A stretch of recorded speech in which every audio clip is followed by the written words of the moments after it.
ये पेशेंट हमारे पास आज तीसरा पी शॉट लेने आए हैं और आज इनसे पूछ लेते हैं कि कैसा रिस्पॉन्स है इनको पी शॉट का। तो आप ये तीसरा पी शॉट ले रहे हैं, पहले पी शॉट शुरू करने से पहले से अब तक कितनी इम्प्रूवमेंट है? सर अब तो सुबह पहर उठते हैं ना तो सुबह पहर भी रिएक्शन आ रहा है और कभी कभी अब दिन में भी आना शुरू हो गया है। मतलब ये कह रहे हैं कि मॉर्निंग इरेक्शन आना शुरू हो गया है और अब दिन में भी इरेक्शन आता है, पहले नहीं आता था क्या? पहले नहीं आता था सर, आता था लेकिन एकदम में नहीं आता, समझिए कि नहीं आता था। जो अब इरेक्शन है उसकी क्वालिटी मतलब ज़्यादा हार्ड आता है? हाँ अब तो कुछ हार्ड होता है। अब कितने दिनों बाद आप ये थर्ड सेशन लेने आए हो? कितने दिनों बाद आए हो हमारे पास? ये 2 महीने बाद आए हैं तीसरा सेशन लेने। 2 महीने बाद आप सेशन आए हैं। और सबसे पहला सेशन कब लिया था? सबसे पहला सेशन लिए थे 11 दिसंबर को। पहले 11 दिसंबर को लिया। दूसरा सेशन? दूसरा दिसंबर थे 12 जनवरी को लिए थे। अब तो फिर 1 महीने बाद ही आ रहे हो? अब तो 1 ही महीने बाद आ रहे हो। ठीक है, अब हम इनके 3 सेशन किए। देखिए पी शॉट में ये बहुत ज़रूरी है। पी शॉट एक तरह का आप सर्जरी मानो जो कि लोकल एनेस्थीसिया में की जाती है।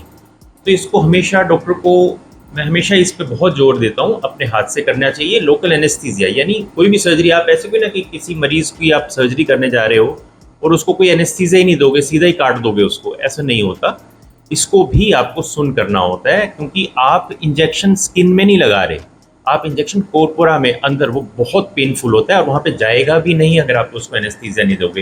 ये नहीं ऊपर से स्प्रे कर दिया या कोई भी आपका कोई नीचे कोई काम करने वाला है उसने कर दिया, असर नहीं आएगा, आएगा बहुत पेनफुल होगा, आप दोबारा करा नहीं पाओगे। और सबसे बात मैंने ये देखी है कि बहुत लोग कर रहे हैं, कोई स्किन में लगा देता है, कोई कहीं लगा देता है, कोई पेशाब के रास्ते में लगा देता है। आप इसको अच्छे से एनेस्थीसिया दे के वेट करके, जैसे अब हमने इनको एनेस्थीसिया दिया हुआ है, अब हम वेट कर रहे हैं 10 मिनट का।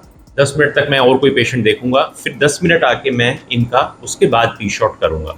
तो ये इंपॉर्टेंट है। पी शॉट में कोई भी सर्जरी तो कोई भी कर सकता है, लेकिन उसको सही तरीके से करना बहुत इंपॉर्टेंट है। और पी शॉट में तो बहुत ही ज़्यादा इंपॉर्टेंट है। पेशेंट इतनी दूर से आया है चल के, चाहे प्रोसीजर ये 10 मिनट का ही हो, लेकिन उसका असर ही नहीं होगा तो क्या फ़ायदा हुआ। तो इसको खुद करना चाहिए, खुद हमेशा अपने हाथ से करना चाहिए, क्योंकि इसमें कॉम्प्लिकेशन हो सकती है। अगर आपने पेशाब के रास्ते में डाल दिया, स्किन में डाल दिया, पेनफुल हो सकता है, इन्फेक्शन की वजह से सब कुछ हो सकता है। लेकिन अगर ठीक तरह से करोगे तो ये एब्सोल्युटली सेफ है। हम कम से कम 10,000 से भी ज़्यादा पी शॉट कर चुके होंगे अभी तक, और आज तक किसी पेशेंट को कोई पेन किलर देने की ज़रूरत नहीं पड़ी, कोई एंटीबायोटिक देने की ज़रूरत नहीं पड़ी, और कभी भी किसी तरह की हमने इसमें कॉम्प्लिकेशन नहीं देखी, टच वुड। तो यही मैं आपको इस सेशन में बताना चाहता था। Thank you.